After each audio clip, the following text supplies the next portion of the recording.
Hello and welcome to The Insider, a show designed to clue you into the biggest news, events and announcements inside the video games industry, discussing with you some things you may know, some things you may not, and a glue that holds it all together is a little bit of my own opinion. My name is Paul James, thank you very much for watching, let's kick off another episode.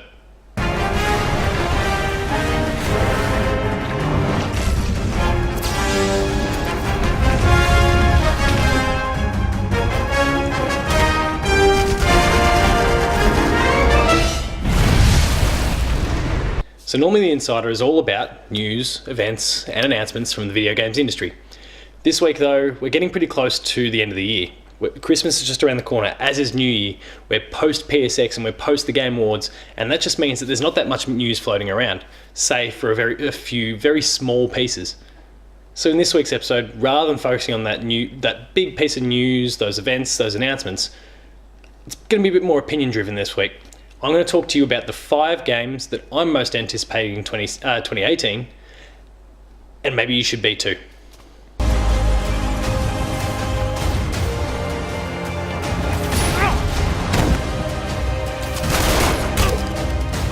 Please stop! Maybe the city needs our friend more than you think.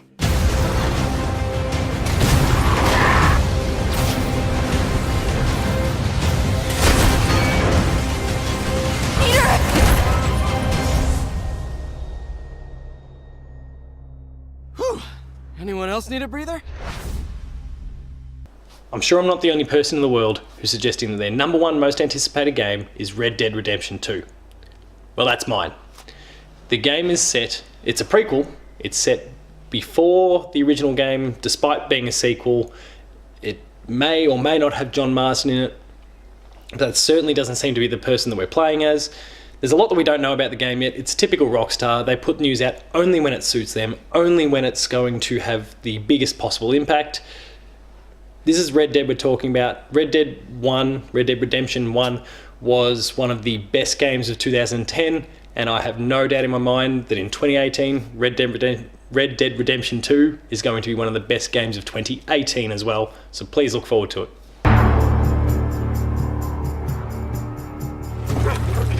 You're a wanted man, Mr. Morgan. Maybe when your mother's finished mourning your father, I'll keep her in black on your behalf. Xbox has been rightly criticised for its lack of first-party games over the last few years, but Sea of Thieves is amongst my 5 most anticipated games of 2018. There's good reason for this. The game looks fantastic. It's developed by Rare, so it's got an incredible sense of charm and humour. Visually it looks stunning. There's this giant open world that whilst we still don't know a hell of a lot about what we can do in it, it's a world with pirates. There's going to be heaps of things to do, going plundering ships, diving under the ocean to plunder more ships, go off and find loot, sea battles. There's a whole bunch, and I'm sure they'll probably lean into some of the fantasy aspects of it as well. There's so much that can be done with this IP. I've played it at PAX. I loved what I played there. There's concerns about the potential single player, what story there is, but that remains to be seen. The game's coming March 20th. We're going to have some answers soon. Sea of Thieves is one of my most anticipated games of 2018.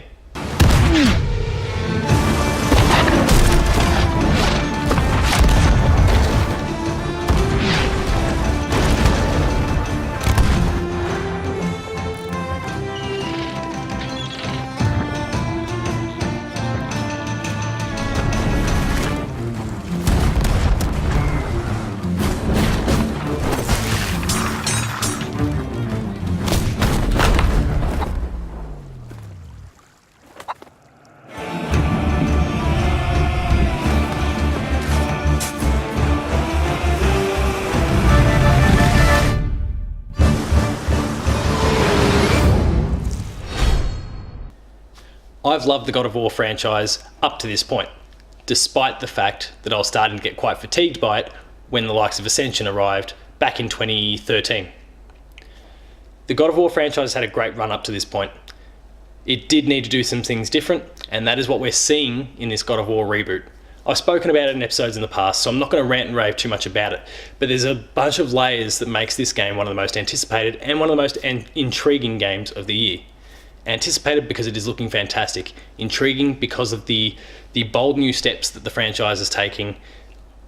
Still developed at Sony Santa Monica, but they're doing some really cool stuff with it. The game looks like it's fantastic. We still don't have a solid release date, despite the fact that it's meant to be early 2018. There's a lot of hype around this game. There's good reason for that, and we're not far away from experiencing it ourselves. Wow, that was something, that fight.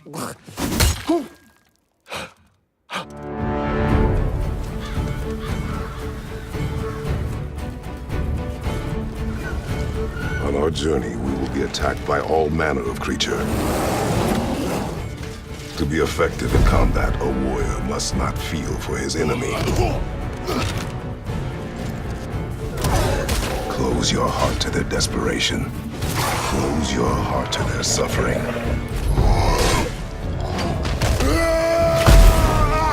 The road ahead is long and unforgiving. No place for a boy. You must be a warrior. But not everyone is bad. Mother always said to be open to those who can help. Who you were before doesn't matter. This boy is not your past, he is your son. And he needs his father. Depending on who you speak to, Mass Effect Andromeda is probably one of the most disappointing games of 2017. I personally quite enjoyed it, but there was some massive problems with it, things that we've just not seen in past Mass Effect games. Now, BioWare, it was the studio responsible. The game was developed by their B team, whatever that kind of means, but the A team is working on the upcoming Anthem, a game that is looking fantastic. It's a new IP, it's got mechs, flying mechs, it seems to be an open world, there's Destiny elements to it, there's lots of different systems at play here, and it's developed by BioWare, the core team. That's promising on its own. The game looks gorgeous. The facial animations look squeaky clean, as they really clearly emphasised at E3. The story, it's a BioWare game. It's going to have a nice, rich, deep story. There's plenty to be excited about. If it releases in 2018, it's got to be amongst your most anticipated games of the year, so look forward to it.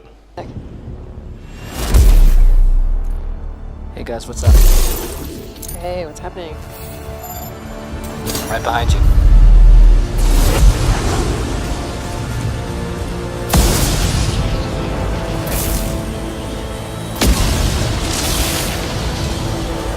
Whoa.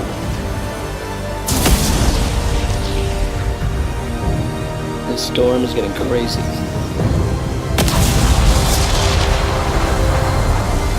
So what are we supposed to do? Fly into it? Alright, let's do this. See you on the other side. Our story is out there. My final selection for today is an indie game, and it's one that most of you perhaps haven't got on your radars just yet. But Kingdom Come Deliverance promises to be the Skyrim and Witcher of 2018, minus the fantasy elements. So if you've been looking forward to essentially Skyrim or Witcher without those fantasy elements, that's a game that's really just driven by medieval history and the stories that kind of played out within that era, then this is a game that's going to be for you. Big open world RPG, lots to explore, lots of side quests, lots of stories, and it looks gorgeous visually. There's so much going on here, and the lack of fantasy is a really intriguing element about this game alone. So if you're interested, go check it out, and then maybe pick the game up when it comes out in February 2018. It's one of my most anticipated games. Help us!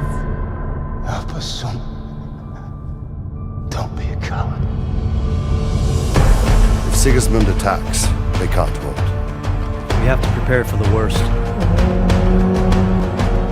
You spend all your days drinking and chasing wenches. What kind of fool are you, boy? You have courage, but you need training, arms, a horse. Please, take me into your service and give me the chance to learn these things. Put it all behind you. I never want to forget this. The time has come for those whore sons to pay for what they did to us. Move. Move. Sir. They're coming. There's no time. 2018 is promising to be a massive year in video games. I've only highlighted 5 games that I'm personally super hyped for, but there's a whole bunch that I didn't discuss, and some that I have no doubt you're super keen on. So please sound off in the comments below, letting me know what it is you're into, what you think of the 5 games that I discussed. Did you know all of them? Did you go and check out Kingdom Come Deliverance? Let me know. There's a lot that I want to learn about what you guys are into, so I can kind of frame more of what I'm doing going forward. If you like this episode, please consider like, sharing and subscribing. All those buttons are down below. That'll allow you to catch up with weekly episodes of Patched, The Insider, the Video Games Club, there's Player 2 Plays, and a whole bunch of trailers. All this stuff that can only be found at our YouTube channel.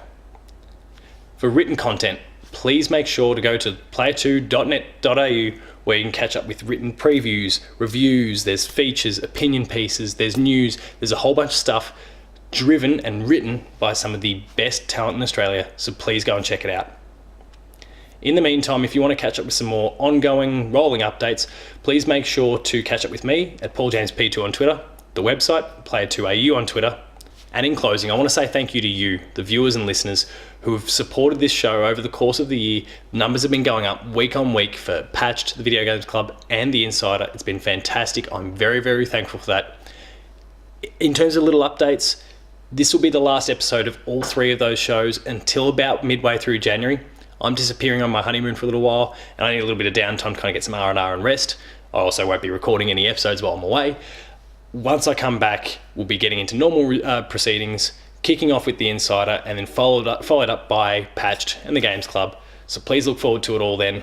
Thank you very much for watching, and I'll see you in 2018.